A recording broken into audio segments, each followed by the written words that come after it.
रात के अंधेरे में एक पुराना टूटा हुआ घर खामोश खड़ा था। ये घर आम नहीं था। ये वो घर था जिसके बारे में गांव वाले कहते थे, जो इसमें सोता है वो चीन से नहीं जागता।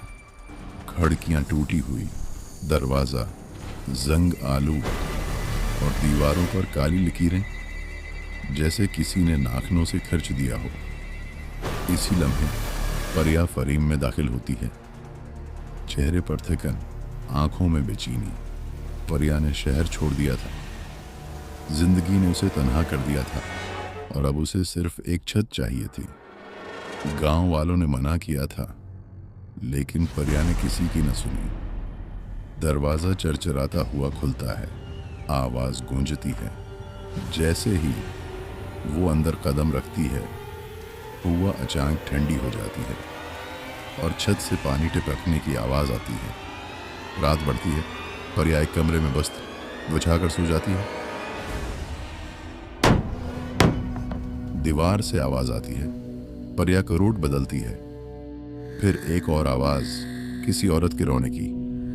सिसकियां, चीखें। परिया के पसीने छूट जाते हैं। वो उठकर बैठ जाती है। इसी वक्त कमरे के आईने में एक साया नमूदार होता है। एक औरत, बाल बिखरे हुए, आंखों से खून के आंसू। वो आहिस्ता आहिस्ता बोलती है, ये मेरा घर है। परिया चीखना चाहती है, मगर आवाज गले में उठक जाती है। अचानक दरवाजा जोर से बंद हो जाता है। हवा तेज चलने लगती है। मोमबत्ती बुझ जाती है। अंधेरे में सिर्फ एक आवाज गूंजती है, यहाँ कोई नहीं सोता।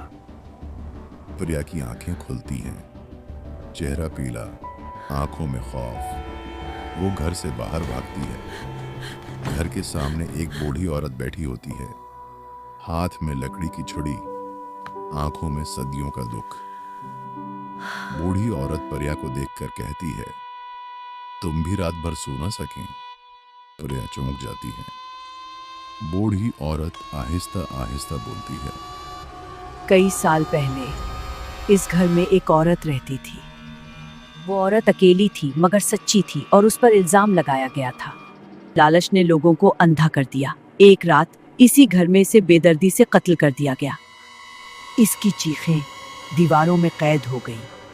उसे इंसाफ नहीं मिला, इसीलिए उसकी रूह आज भी भटकती है। इसी लम्हे मनोज वहां आ जाता है। वो प्रिया को लेने आया था। रात को मनोज भी घर में रुकने का फैसला करता है। दरवाजे खुद ब खुद बंद हो जाते हैं।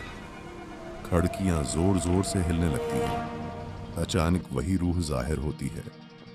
इस बार वो चीखती नहीं, वो रोती है। मुझे इंसाफ चाहिए। मनोज डरते हुए कहता है, हम तुम्हारी बात सुनेंगे। रूह की आंखों में उम्मीद जागती है। रूह इन्हें सब दिखाती है।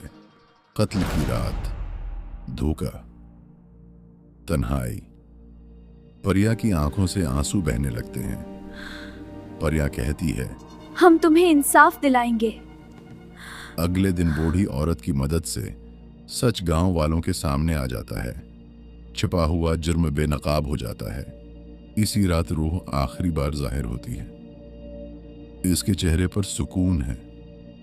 वो कहती है, अब मैं आजाद हूँ। एक सफेद रोशनी फैलती है। रूह आसमान में गुम हो जाती है। घर खामोश हो जाता है, हमेशा के लिए।